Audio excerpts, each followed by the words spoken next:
Dr. Mark Zuckerberg.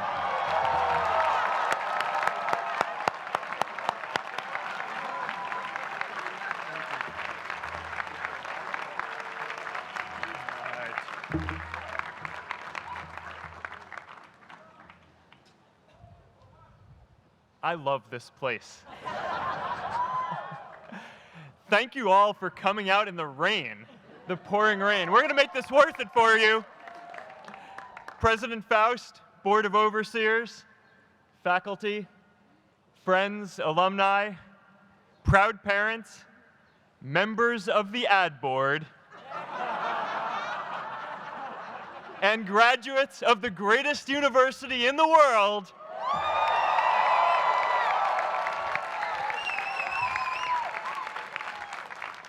I am honored to be here with you today because, let's face it, you accomplished something I never could.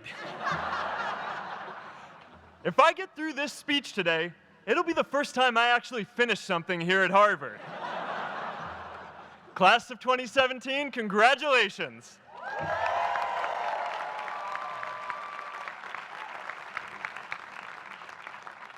Now, I'm an unlikely speaker today, not just because I dropped out, but because we're technically in the same generation. We walked this yard less than a decade apart. We studied the same ideas and slept through the same Act 10 lectures. We may have taken different roads to get here, especially if you came all the way from the quad. But today, I want to share what I've learned about our generation and the world we're all building together. But first, these last couple of days have brought back a lot of good memories. How many of you remember exactly where you were and what you were doing when you got that email telling you got into Harvard?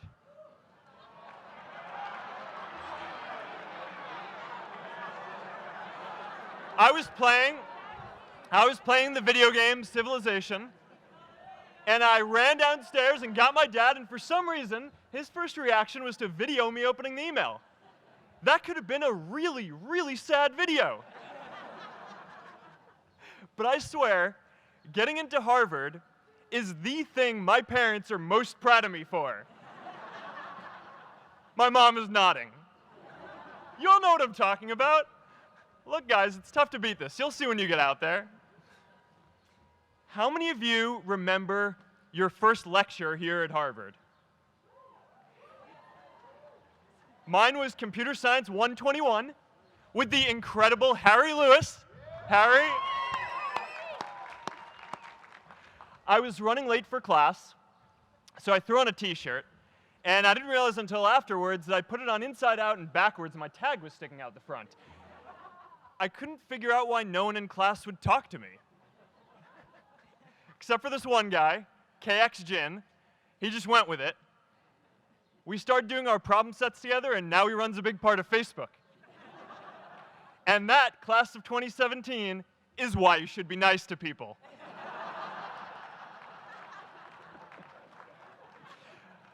But my best memory from Harvard is meeting Priscilla.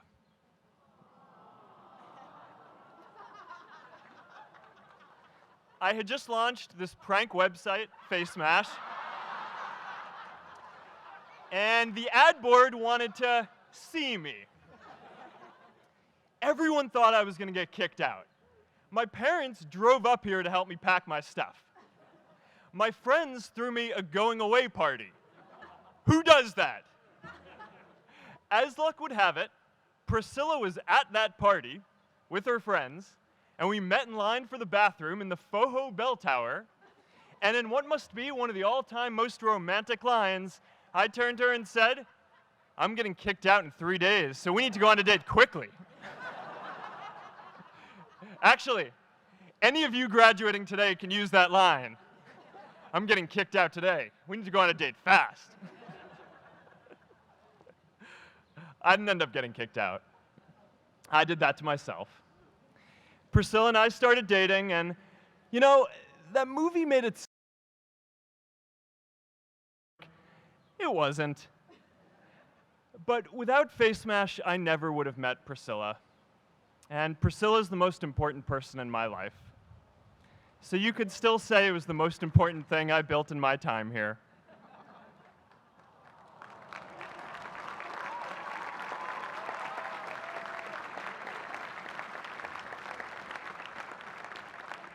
We have all started lifelong friendships here, and some of us even families.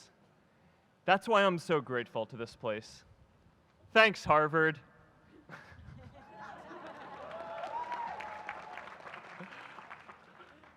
Today, I want to talk about purpose. But I'm not here to give you the standard commencement about finding your purpose. We're millennials. We try to do that instinctively. Instead, I'm here to tell you that finding your purpose isn't enough. The challenge for our generation is to create a world where everyone has a sense of purpose. One of my favorite stories is when JFK went to go visit the NASA Space Center, and he saw a janitor holding a broom, and he asked him what he was doing, and the janitor replied, "Mr. President, I'm helping put a man on the moon." Purpose is that feeling that you are a part of something bigger than yourself, that you are needed, and that you have something better ahead to work for. Purpose is what creates true happiness.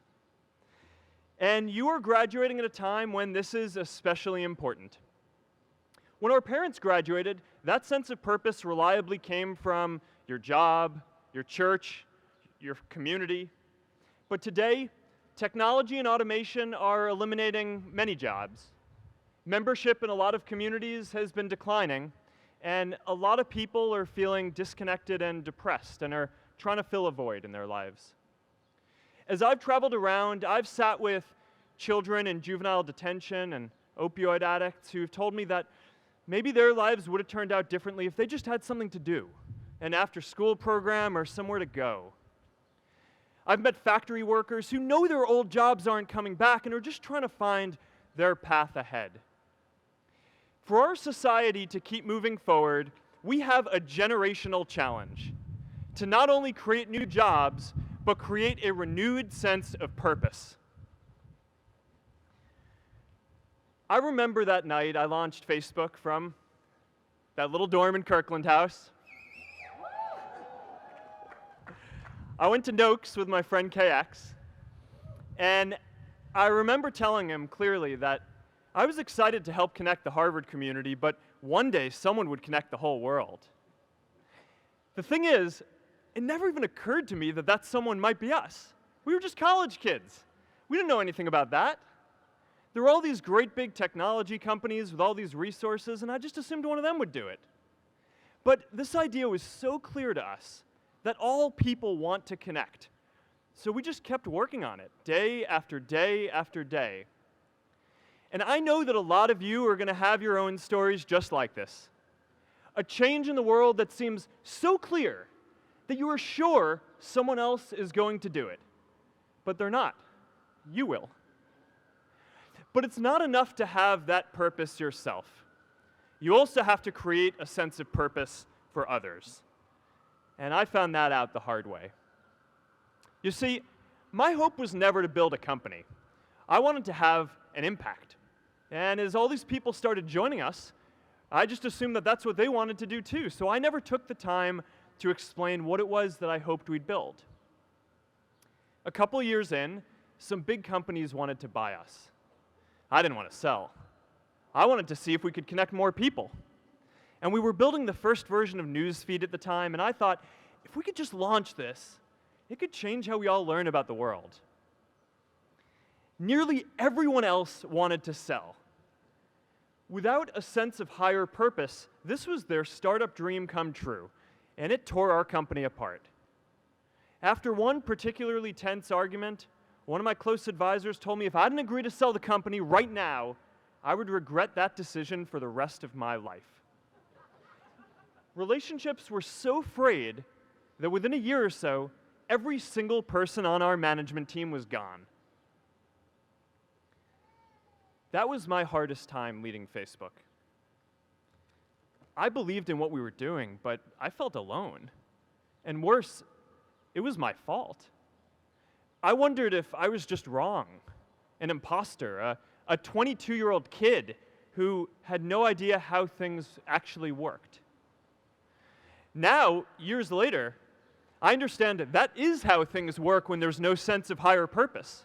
So it's up to all of us to create it so we can all keep moving forward together. And today, I want to talk about 3 ways that we can create a world where everyone has a sense of purpose. By taking on big, meaningful projects together. By redefining equality so everyone has the freedom to pursue their purpose. And by building community all across the world. So first, let's take on big, meaningful projects. Our generation is going to have to deal with tens of millions of jobs replaced by automation like self-driving cars and trucks. But we have the potential to do so much more than that. Every generation has its defining works.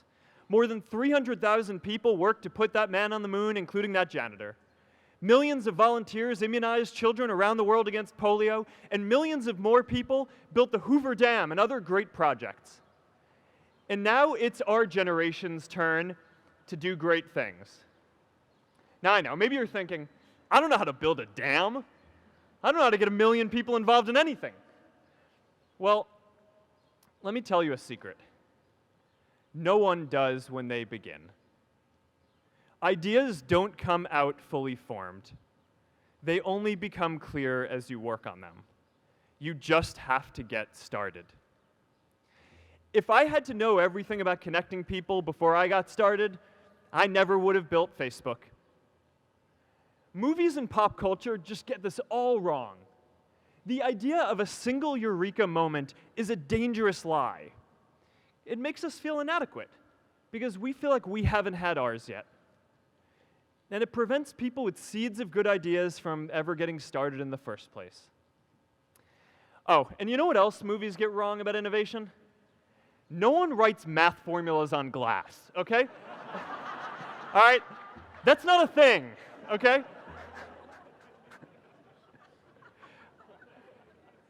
It's really good to be idealistic, but be prepared to be misunderstood. Anyone working on a big vision is going to get called crazy, even if you end up right. Anyone taking on a complex problem is going to get blamed for not fully understanding it, even though it's impossible to know everything up front. Anyone taking initiative will always get criticized for moving too fast because there's always someone who wants to slow you down. In our society, we often don't take on big things because we're so afraid of making mistakes that we ignore all the things wrong today if we do nothing. The reality is, anything we do today is going to have some issues in the future. But that can't stop us from getting started. So what are we waiting for? It is time for our generation-defining great works. How about stopping climate change before we destroy the planet and getting millions of people involved, manufacturing and installing solar panels? How about curing all diseases and getting people involved by asking volunteers to share their health data, track their health data, and share their genomes? You know, today, our society spends more than 50 times as much treating people who are sick as we invest in finding cures so people don't get sick in the first place. It makes no sense. We can fix this. How about modernizing democracy so everyone can vote online? And how about personalizing education so everyone can learn? These achievements are all within our reach. Let's do them all in a way that gives everyone in our society a role. Let's do big things, not just to create progress, but to create purpose.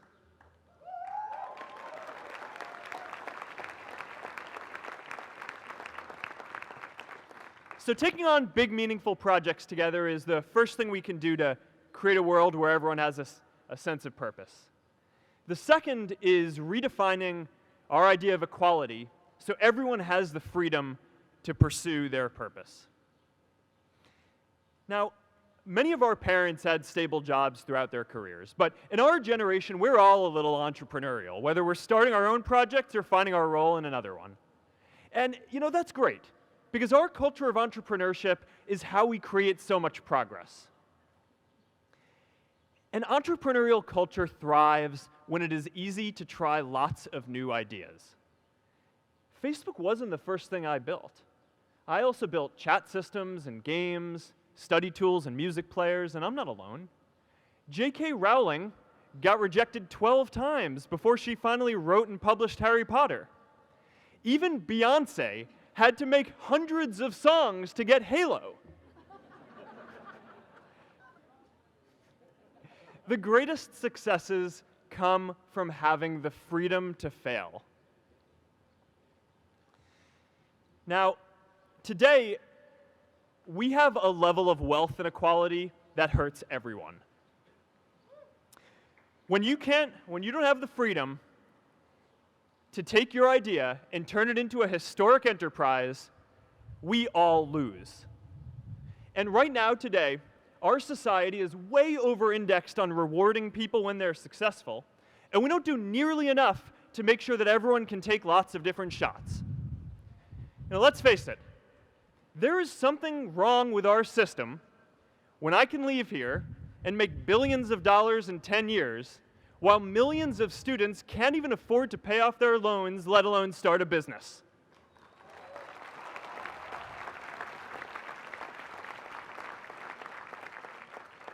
Look, I know a lot of entrepreneurs, and I don't know a single person who gave up on starting a business because they were worried they might not make enough money. But I know too many people who haven't had the chance to pursue their dreams because they didn't have a cushion to fall back on if they failed.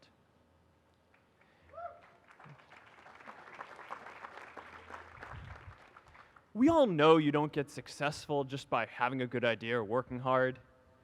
You get successful by being lucky too.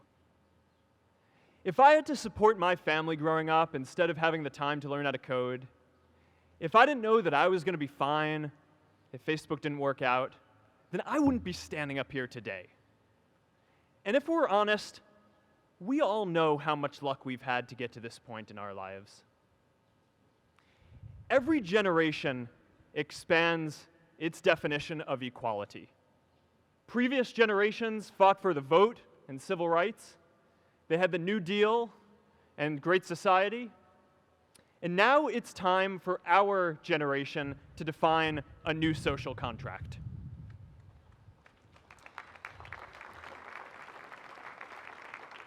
We should have a society that measures progress not just by economic metrics like GDP, but by how many of us have a role we find meaningful.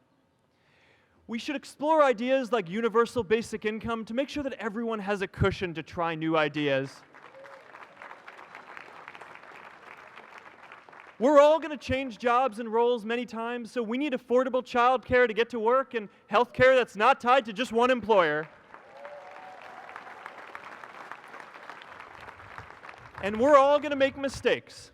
So we need a society that's less focused on locking us up and stigmatizing us when we do. And as our technology keeps on evolving, we need a society that is more focused on providing continuous education through our lives.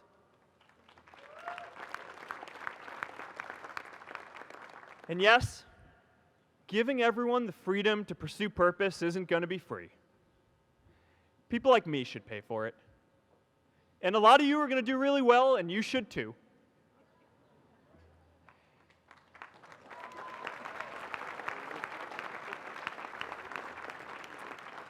That is why Priscilla and I started the Chan Zuckerberg Initiative and committed our wealth to promoting equal opportunity.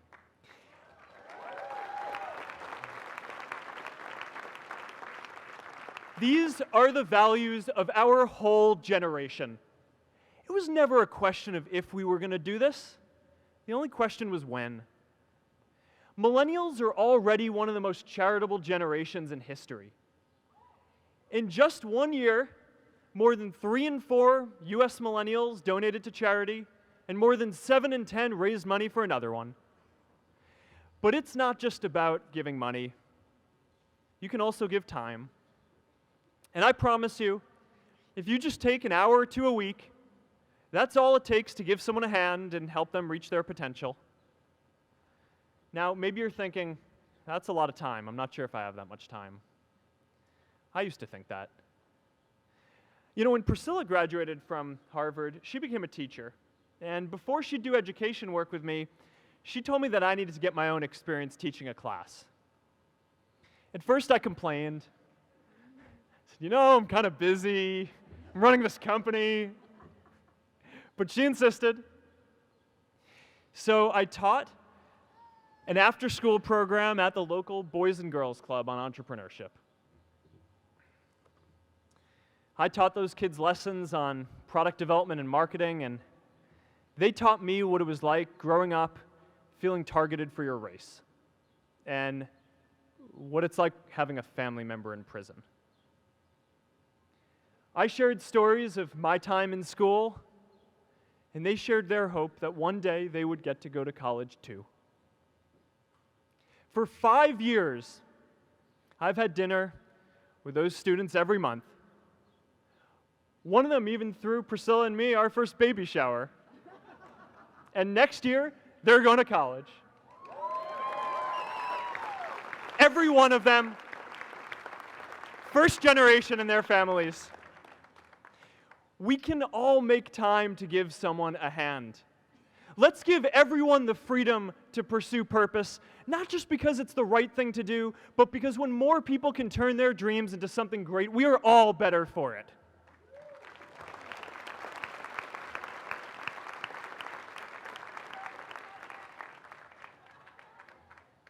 Purpose doesn't only come from work. The third way we can create a sense of purpose for everyone is by building community. And in our generation, when we say purpose for everyone, we mean everyone in the world. Now, quick show of hands. How many of you here are from another country? All right, now keep your hands up. How many of you are friends with one of these folks? Now we're talking. See, we have grown up connected. In a recent survey of millennials around the world, asking what most defines our identity, the most popular answer wasn't nationality, ethnicity, or religion. It was citizen of the world. That's a big deal. Every generation expands the circle of people we consider one of us. And in our generation, that now includes the whole world. We understand that the great arc of human history bends towards people coming together in ever greater numbers, from tribes to cities to nations, to achieve things that we could not on our own. We get that our greatest opportunities are now global. We can be the generation that ends poverty, that ends disease. And we get that our greatest challenges need global responses too. No country can fight climate change alone or prevent pandemics. Progress now requires coming together, not just as cities or nations, but also as a global community. But we live in an unstable time. There are people left behind by globalization across the whole world. And it's tough to care about people in other places when we don't first feel good about our lives here at home. There's pressure to turn inwards. This is the struggle of our time. The forces of freedom, openness, and global community against the forces of authoritarianism, isolationism, and nationalism. Forces for the flow of knowledge, trade, and immigration against those who would slow them down.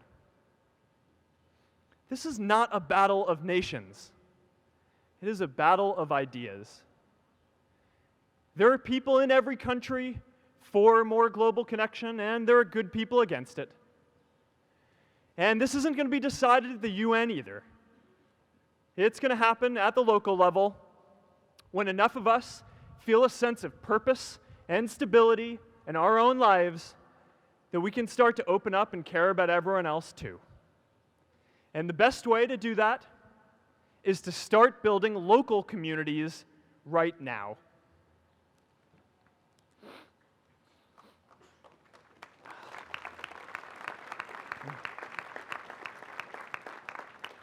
Whether our communities are houses or sports teams, churches or a cappella groups, they give us that sense that we are a part of something bigger, that we are not alone.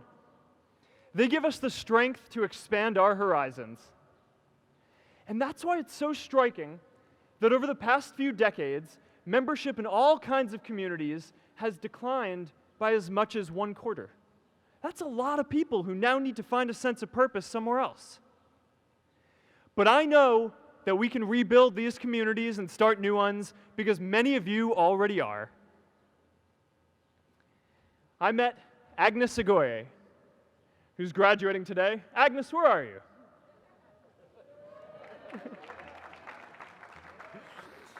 Agnes spent her childhood navigating conflict zones with human trafficking in Uganda, and now she's trained thousands of law enforcement officials to keep communities safe.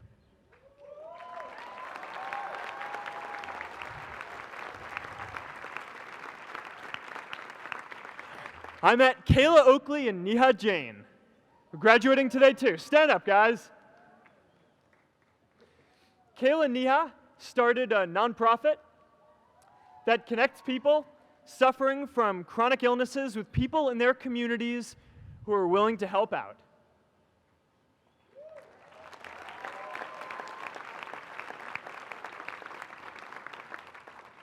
And I met David Razu Aznar, who's graduating from the Kennedy School today. David, stand up.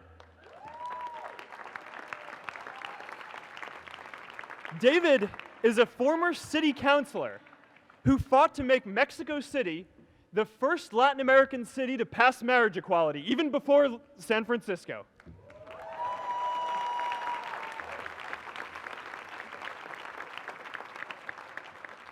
And this is my story too. A student in a dorm, connecting one community at a time and keeping at it until one day we can connect the whole world. Change starts local. Even global change starts small with people like us. In our generation, the struggle of whether we connect more, whether we achieve our greatest opportunities, comes down to this: your ability to build communities and create a world where every single person has a sense of purpose.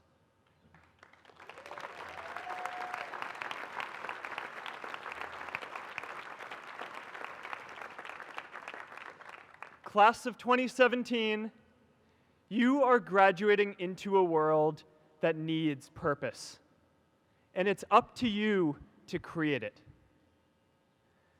Now, maybe you're asking yourself, can I really do this? Well, remember when I told you about that class I taught at the Boys and Girls Club? One day after class, I was talking to my students about going to college, and one of my top students raised his hand and said that he wasn't sure he could go to college because he's undocumented. He wasn't sure if they'd take him.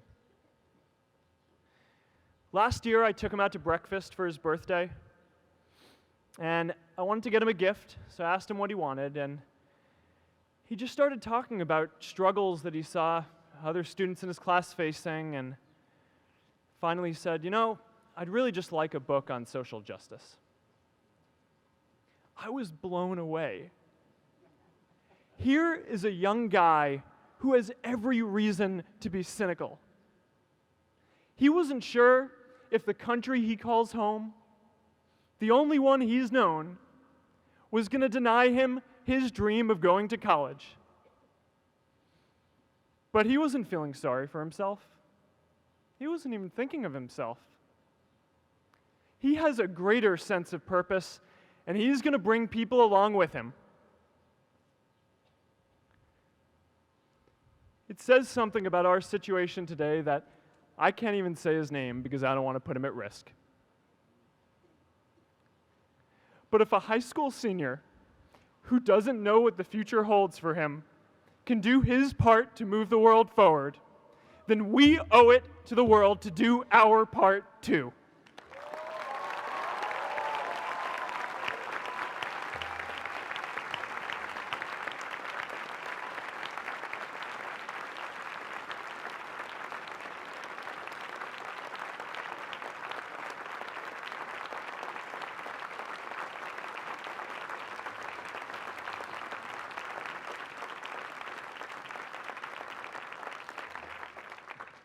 So before you walk out those gates one last time, and as we sit here in front of Memorial Church, I'm reminded of a prayer, Misha Berach, that I say whenever I face a big challenge, that I sing to my daughter, thinking of her future when I tuck her in at night.